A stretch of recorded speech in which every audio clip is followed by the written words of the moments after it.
Okay, good morning. It is about 4:45 in the morning. It takes me about an hour and a half to get up to this lake, so it's a bit of a drive. But one of my good friends, Matt Parish, the one, the only dude with a Fuji, he's meeting me here.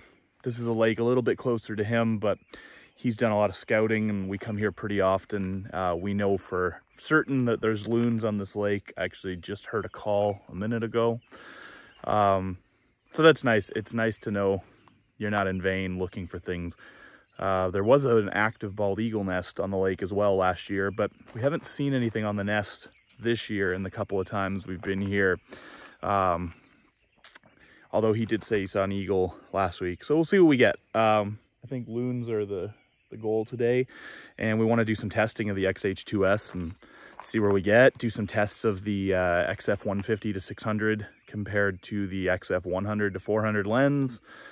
Yeah, so I'm gonna start unloading the boat. It's a little chilly actually, which is good. I burn. I'm very pale, so I don't like the sun. So we're here before the sun, and hopefully we'll get off the lake before it gets too warm. So we'll keep checking in. Ooh, when you see an F-150 drive up, you're always a little surprised. Actually, I hope it's Matt, otherwise.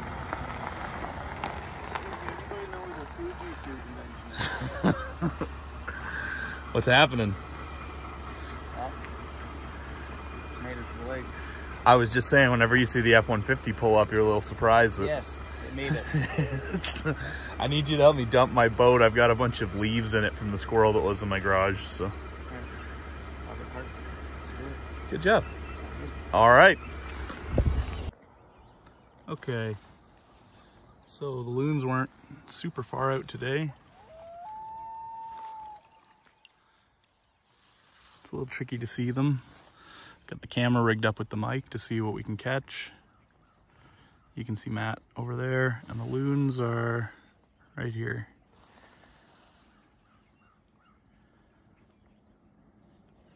I don't know what time it is, 5:30 in the morning.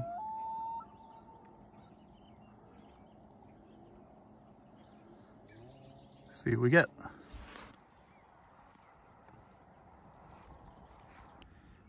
Okay, we're back. The sun is up. It's, I don't know, 6 in the morning.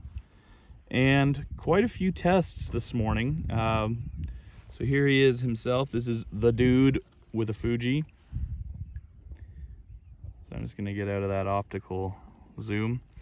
So you can see the loons are up there and he's working. So I've handed off the X-H2S and we're gonna see what he thinks. My impressions this morning, mixed. Did some stuff I'm not happy about. I had to battery pull twice. This happened once before, but it's definitely more annoying when you're working. Luckily the battery pull both times seemed to fix it. I'm not sure what the issue is. I don't know if it's a firmware thing, but it seemed to, I don't want to say it was buffering because I was still able to shoot stills, but then at one point the stills lagged. And I should say, like, I'm only on 20 FPS shooting JPEG and RAW. Writing to a decent SD card, have my video going for CF Express. But I would say the video is mostly where I had the problems. I had a couple of times where it just like would not shoot video. And I don't know if it was still trying to write the last video to the card, but I don't see why there would have been an issue. I wasn't shooting ProRes, I wasn't shooting massive files, and they weren't particularly long. So I don't know what that is, but definitely a gripe. But I will say it's still a lot easier than using most other cameras I've had. I mean, I didn't get the R5 at launch, but I heard it had a lot of issues too. And I did have a few issues where the R5 bricked on me in the field and I had to battery pull as well. So I can't say that this is the only camera that's ever happened to me with. So the eye autofocus I think was really good. Loons are really hard to shoot from, you know, they're really tough to shoot in these conditions. Essentially what happens is you've got the boat just drifting. I'm gonna try to turn this so we can see what's behind me here. of course, I'm looking right into the sun. Yeah, but what happens is, so the boat's moving like this, and when you're shooting 900 millimeters equivalent, you're wobbling all over the place. So the loon's going this way, and your kayak nose is going this way, and your lens is this tiny little dot. That's really hard to keep anything in frame like that. So that's not easy, but I still got a lot of shots. I still think that well, there we go. I'm gonna try to block the sun with my phone. I think the auto eye focus did really well. Something big splashing up there in the distance. There's a lot of carp on this lake, so every time you hear a splash, it's usually a carp. But we have seen a couple osprey this morning. Got some cool shots of a muskrat pre-dawn. So at what time was it? Like when we first got out here, that I'll probably have some clips of. I had to use manual focus. It was just, I mean, it was so dark, I couldn't even really see what I was seeing. So to ask the camera to focus was not really fair. The initial loon shots, I would say I also had to manual focus, but I think the autofocus started working pretty early. Still like in the shade, no sun. So I'm happy with that. I mean, it's still dark, but this is still low light. The sun's just peeking over the horizon, but even when they're in the shade, the autofocus is working really well. Tracking's working well. When the camera is functioning, it's working really well. So we'll see how the results are. I guess that's the thing. We'll see how the IBIS is. I've done a mix of handheld, and I have my, what do I have? I have my tripod. We're a little cluttered right now. So this is a New Canoe Frontier 10. What do we got here? Somebody hitching a ride. So many mosquitoes this morning. So about this boat, yeah, this is a New Canoe Frontier 10. So it's about a 10-foot boat. It's a sit on top, as you can maybe see. And I got this particularly because I'm a big guy, and I wanted, oh, there we go. There's our osprey. If he dives to fish right in front of me while I've got my camera handed off, I'm gonna be so annoyed. I've never got a fishing shot, but usually that's what happens. He just flies by, and I get him confused for these gulls. But okay, so the kayak, quick thing. Kayak shooting is fantastic, but obviously you don't want to fall in.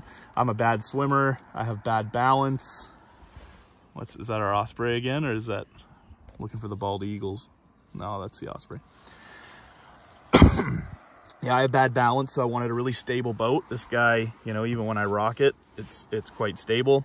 It's pretty heavy, so I have a cart to tow it around on. It's about 65 pounds or so it's not crazy, but it's thick. But it's really wide. It's about 36 inches wide, and it can carry 500 pounds. So, I mean, I probably weigh 270, 280 maybe. It's kind of like a YouTube lie. But I'm a big guy, and I wanted a boat that I wasn't worried about weight limits and all that stuff. I mean, this thing's very thick, very tough. If you hit a stump or something, it's fine. So we're crowded. I've got a lot of gear. I'm not worried about the weight limits, but I mean, the nice thing about this boat is it has like an open deck, so that I can just put whatever I want. So I had my tripod and gimbal set up. Matt probably took some photos of it. We'll see how that is. But I had it set up here, and then you can still kind of get your paddle going behind you. So that was really good. I mean, the video is definitely way better on the gimbal, on the tripod. Again, handheld, like when your subject's moving, you're moving in a boat, you're drifting, and you're shooting at a tight focal length. That's not a good recipe. Handheld loon video is tough. But the handheld stills were good. I was shooting down around 60 and 125s, and it seemed okay. Trying to keep the ISOs down. So I'm gonna paddle over, see Matt, and see what his initial impressions are. Okay, so we're not gonna disturb him just yet. He's still working. One thing that's important, I think, when you're out on the lake is trying to position the light. So you can see the sun. Don't drop my phone. What a beautiful sound. Sun's rising behind us. And then Matt's here. And our loons are here. I would say they are a 6 or 7 on the cooperative scale today. Oh, wow, loon in flight. Can you get it? No, I missed loon in flight. And this thing was flapping. You're a pro. That's the first loon I've ever seen flying in my whole life. I saw 3 or 4 last weekend. All right, well, show off. That is a big bird, man. Holy smokes. Like, I mean, Larger than you expect. oh, they're so, I mean, it's the biggest thing in flight on the lake. I can see it from, I mean, it's almost a kilometer away. I map this on Google Maps all the time to see how far I paddled. And from here back to the launch is, wow. I wonder where he's going. Why would you burn that much energy? Allison, bird nerd undeterred, said she saw 7 last week on canal. Holy smokes. Well, we I mean, to be fair, even if I had the camera in my hand, I wouldn't have got that. That was, by the time I saw it, it was already gone. I might have got a blurry picture of his butt from behind. So anyway, you can see, yeah, so these loons on the cooperative scale, I would say mom. I don't know if this is mom or dad with the chick. Probably mom. I don't know. Dad doesn't hang out with the kid all day, right? But, yeah, they're pretty chill. I mean, they definitely, I mean, I've seen loons that are intolerant of our presence, and they will paddle away very quickly, even with the chick. You know, sometimes you'll see behavior where the parent will really try to put themselves between you and the chick. And I mean, we always try to be really respectful of the animals. If they're not having it, then we don't bother them. So I mean, these ones have come close 2 or 3 times this morning. They don't seem particularly perturbed, especially the chick. I mean, the chick is, like all youngsters, kind of oblivious, doing his own thing. You know, mom has been fishing a little bit and sticking her head down to see what comes up. So yeah, we got Matt. He's got... I may have got a few shots of her feeding, I'm not sure. Oh, cool.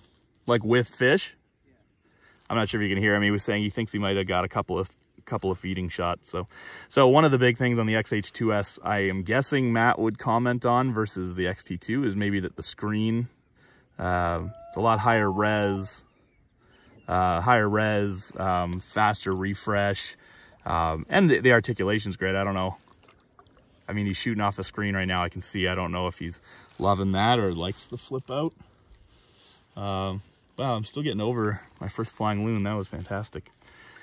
We are in Ontario, Canada, in the Kawarthas. This is a lake called Mitchell Lake, and it's kind of swampy, like a lot of these Kawartha lakes are. It's shallow. It's not very big. This lake's great because there's really only one spot the boats come through. There's a canal system linking a bunch of these lakes, so sometimes boats go through there.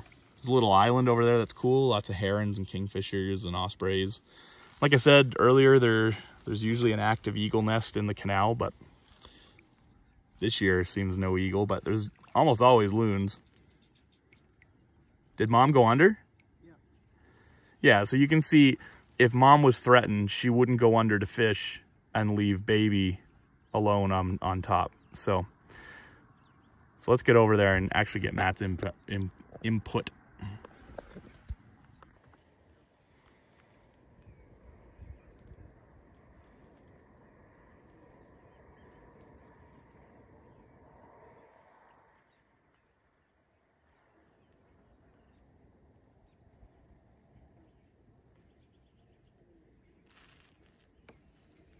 All right, so what are you thinking so far? So with the lens, if you weren't shooting another lens, you'd never know. It's hard to really say the difference between 6 and 900, especially out on the lake. So I don't really notice much of a difference in the reach, although maybe with like songbirds or something you may. The big difference I find is the detail I can see in the LCD as well as the EVF. I can actually see water droplets. What were we, 20 feet away? Yeah. So I could actually see water droplets and the sun kind of like shining through it. You got the whole fam together there. That's nice.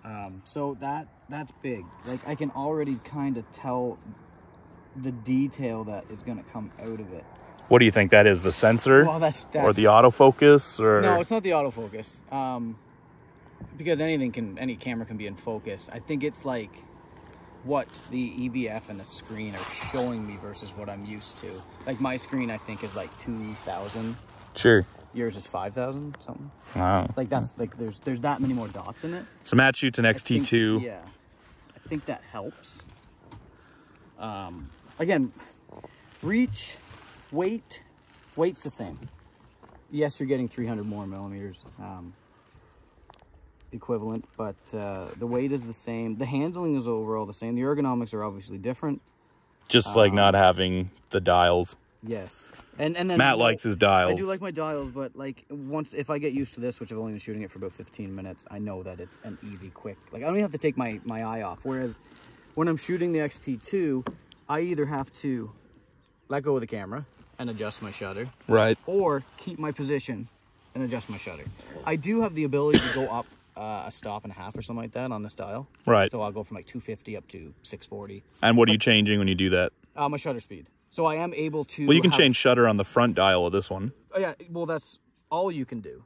So I can set it for a range, and then I can go down a stop and a half or up a stop and a half. Oh, right, but right. that's it. So I can't dump it from 2/50th of a second to 2,000. Right. Whereas you can with this, just turn the dial. Right, right. So I don't actually have to take my eye away from the VF. Does it do anything? Does the X-H2S still feel like a Fuji? Not having your dials? Yeah, I think so.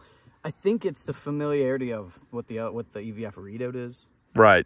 So when I'm looking through it, nothing looks different. Like, whereas like font may be different on a Sony, or like when I look through it, it's the exact same experience. It's just more high powered. Right, right. You know, more performance out of it. That makes sense. Other than how you liking the autofocus? Okay, so are the you honest? If Matt's a grumpy guy on his porch, so I shoot this thing in single point, single autofocus, compose, focus, then recompose. I tried that with this. It's very, very sharp and fast. I also tried the bird detection. It does drop out, but it's very, very quick to reacquire the subject. Yeah. It will drop out. It may grab something in the background. So will I depend on it if I want a specific situation? It's yet to be determined. That's interesting. I mean, because well, the way I look at it is I can focus on something and then put my camera down and look or chimp or whatever I want to do and put it back up. And if the subject or I haven't moved, I can basically keep shooting again. Now, do you keep focusing when you're using single?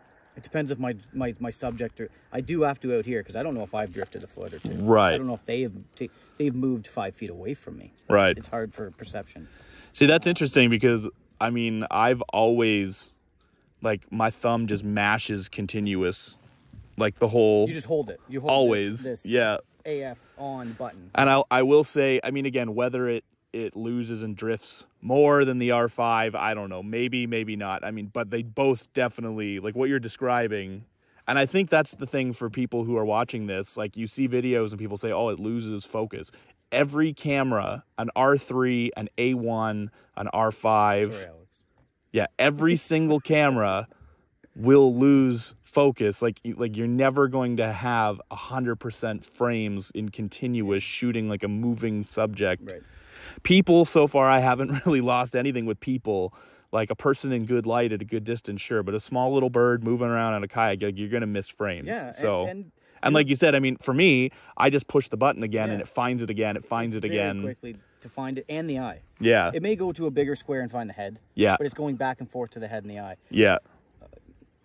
You're stopped down quite a bit anyway at f8. Yeah. Yeah, okay, you can blur out some backgrounds, but it's enough that even if it grabs the beak or a bill of a bird, providing it's not a foot-long head, everything should still be in focus. Right. Unless you're 10 feet away from it and you got that crazy compression. Right. Then you have to stop down more. But at the distances we're shooting, if it's hitting the head or if it's hitting the eye, you're going to get that subject in focus. And yeah. You're also dealing with contrast changes in the water out here. Right. So it might be grabbing, you might have a scene where you have a super bright white area of the water and then a darker area where the tree line is actually reflecting. Right. And that might jump back. And reflective surfaces too. And everyone, well, most wildlife photographers know about reflective surfaces, eyes, stuff like that. Right.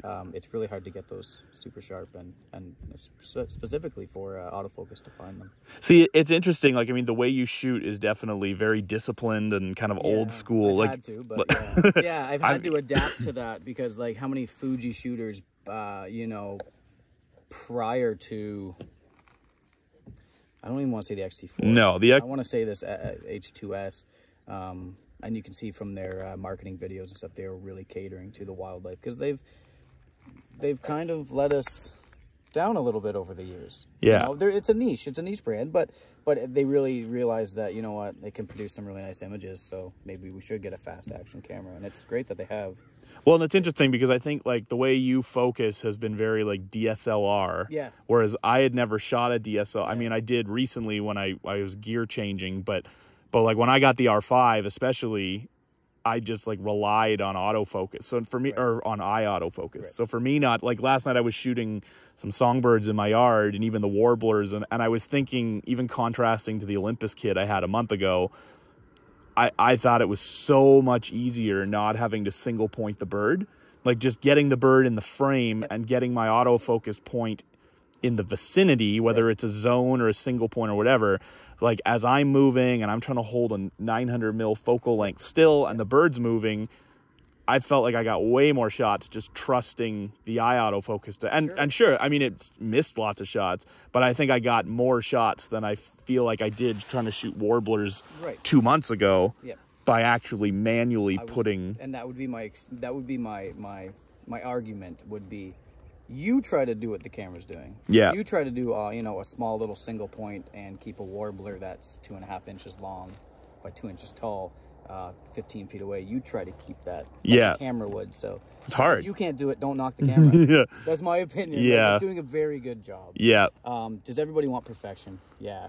But that last little bit, that last 15, 20%, that's up to you. Now, so the X-H2S, is there anything you're not liking in your first 20 minutes of shooting? Well, I haven't tried to go back from video and to like. So the nice thing that I like about this, and I'm going to do a full-on R5 versus X-H2S comparison video, especially with loons, because I shot a lot of loons with the R5 on this lake in this boat. Yeah. But the one thing I think that's great, this little record button right here on the R5, whenever I pushed that, it always went to a predetermined exposure that I had saved. And I'd never figured out how to change that, if you can, in fact, change that. My understanding is you saved video to a custom mode, and when you hit that button, it would shoot in those custom settings. Trouble is, how do you set exposure in advance, especially like even if you set it when you first got on the lake, you're shooting at sunrise, exposure changes every minute. Yeah. So the Fuji, what's awesome is whenever I hit that button, it just starts recording in whatever exposure I had things set, I believe. Now, maybe it's because I'm doing a lot of auto ISO. Maybe I could have set the Canon to auto ISO. That's possible, yeah. Could be. Maybe I'm wrong, but at least my experience, I didn't have it set that way. So maybe I'm dumb and there was a better way to do it. But someone dropped a comment. Maybe that is the case. I don't know Canon past. Yeah, in hindsight, Mark III, so. In hindsight, I can't remember how I was doing that. But this is, I'm finding the video fantastic, because most of what I haven't even put it into video mode once today. Every time I want a video, I just hit the red button and I start shooting 4K 30 at whatever. And the nice thing too is that it automatically goes to the 180 rule shutter, so doubling your. I actually so far don't even know how to change the shutter speed in video. I've found that if I hit the shutter dial in video, it doesn't do anything, which is fine by me, because I am not at a point where I want to start artistically changing shutter speeds in video. I want it always to be. There's a way, but yeah. Oh, I'm sure there's a way. That just makes things, much more simpler for individuals. Yeah, because we all know, as we learn, you take a beautiful video clip at the wrong shutter speed, and all of a sudden everything's either super fast or like super why those foxes on on meth? Yeah. It's so. Yeah, interesting. I mean, I would love to get you to test both lenses. Yeah, I will. But we'll see what subject. Osprey will be out too. I can have like a static subject maybe perched. That would be nice. Yeah. It's hard with these guys. They're always moving. You're always moving. So yeah. We're doing the best we can testing wise, but it's fast. Yeah. Are you noticing like? So forget the bird eye focus. Are you noticing the focus speed obviously is quicker in the X-T2? Yeah. It doesn't, and even if it let's say it misses, mine will go maybe back, and that's the speed. like a lightsaber. Yeah, where yours is like. Right. So I'm saying it's much faster to find a subject even when it misses. And this is interesting, and I mean Matt and I have been friends for a very long time. And I'm a little, I'm like a little impulsive, maybe a little for debate the little part. But yes. Yeah, Impulsiveness and Matt's pretty pragmatic, so Matt doesn't make snap decisions. We actually joked, I was shooting an Olympus kit when the X-H, what are those? The kingfisher, I believe. Or the green herons. The pair of birds? Yeah. Flying? Yeah. It's either the kingfishers or the green heron. Interesting. But anyway, yeah. Whatever they are. I think they're seagulls. They just landed. I'm never going to stop saying seagulls, and I'm probably never going to learn my gull species either, but... If you get the gull people on your channel, there's some content for you. Yeah, you can teach me. So I was shooting the Olympus, and I was planning on upgrading to the new Olympus, and then Fuji announced, and I was like, whoa, you know, that's cool, that's tempting. Should I sell my whole kit? Oh, what's that? Is that dead pike right in the water? Yep. Nice. I saw a carp as well that was floating. We should first came out. We should bait an eagle with it. There we go. Grab it and twirl it around. And Matt made a joke. He's like, I bet you'll get the new Fuji before I will. And I said, no, I'm not switching brands. And I said, yeah, we'll see. A week later, I'd sold everything. And a week after that, I'd pre-ordered it. And here we go. For weeks upon end, which only but 2 weeks, he was worried he wasn't going to get it till August. And I'm like, easy, take it easy. And you had it day one. Yeah, day one. You had lens day two, didn't you? I ended up having them both day one. Oh, you had both day one. Yeah. Oh, there you go. See, I may have had the camera. I may have had the camera like day 1 minus 2. Right. For someone who's so cheap, I'm still optimistic. Well, I can't convince myself, but I'll convince somebody else. Matt wants to decide: is the X-H2S worth the? Matt doesn't do a lot of video right now, and I think you're deciding if you will in the future. But you're a stills guy at heart for sure. Yeah. So he wants to see what the X-H2 looks like and what the X-T5 might look like with his dials, assuming they'll all have the same, you know, improved sensor. And I mean, at low light, everybody's talking whether this is much better than the X-T4. I mean, the X-T4 was already good in low light. Right. Yeah, it was a big improvement on the 3. So maybe this is a little better. I mean, it's a new sensor, probably is a little better. But the autofocus and the speed of the camera, I think, are the draws. Yeah, which isn't really your thing. You're not a speed guy. Even if the X-T5 was in between these, I could make it work. But is the extra $800 worth the even faster? If the X-T5 is slightly slower, because I don't see that 40 megapixel sensor being as fast, not being stacked. In terms of bursts, or autofocus, speed, stuff like that. Maybe it might. Maybe it'll have the same algorithm. It's gonna have the same processor. Yeah. But I mean, I don't think it'll shoot 40 FPS, but to be fair, I haven't shot 40 FPS on this once since I got it. I'm not a burst guy, and I don't understand. It says CL. I shoot 4 frames most of the time. CH, I can get up to 13. But I'm shooting 4 frames. Yeah, I think I have it set to 15. Nice shutter. Are you finding it easy to, like, feather the shutter? Yeah, I mean, I'm shooting 3 or 4, 2 or 3. Okay. I'm not shooting 1. Sometimes I shoot 1. But if you just go, a difference in the feel. Yeah. Obviously. This is a way softer shutter. Yeah. It's way softer than this. A little less finger fatigue. It just doesn't take, I guess. I mean, I worked it out, but it doesn't take much to hit this and burst off 3 or 4 shots, whereas, like, I have to actually press this down. Yeah. But I can count the shots. It's so slow. Like, it's like, oh, there's 1, there's 2. But it works. It's like a film camera. It's a massive upgrade. You know, long story short, it's a huge upgrade.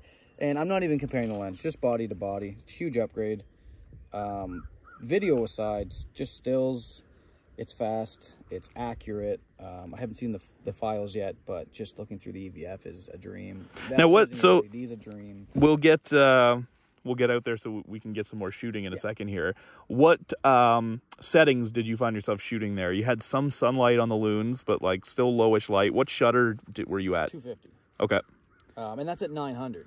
And were you checking any image quality? I haven't checked a single image. Oh. Not a single. And I probably took about 120. Whoa. Alrighty. So I haven't seen anything. There we go. I should. Now, the next thing I'm going to do is I am going to switch lenses. I just want to see if the autofocus performance is the same. Yeah. It should be. It's got to be optimized, I would think. This might have a little more stability to it. You might have stability turned off. I don't know. When I push my shutter down, it's like goes into like a cinematic mode, where the stability is actually showing. In this, it's not. Maybe it doesn't read out to the EVF or the LCD. You're finding it's still kind of bouncy, yes. Is there a stabilization switch on the lens? There is. There should be. You got AF, AFL, and then you have preset. So you have it in the middle of preset. This is your lens. I'm not sure what that means. But those are autofocus. Those are autofocus. Yeah, aren't they? So on mine, you actually have one called off or on. optical image stabilization. Yeah. When you turn it off, when you're panning or something, you can see a massive difference. It bounces. When you turn it on, you can see like the cinematic adjustment to it. Well, let's check. We'll check that. Let's check the menu, and then I'll be able to tell when I put my lens on if it does it. Right. Because mine's a switch. Right. So that's the first thing we'll check, and we'll drop a quick little text or something in the video if we did find that it was off. Yeah.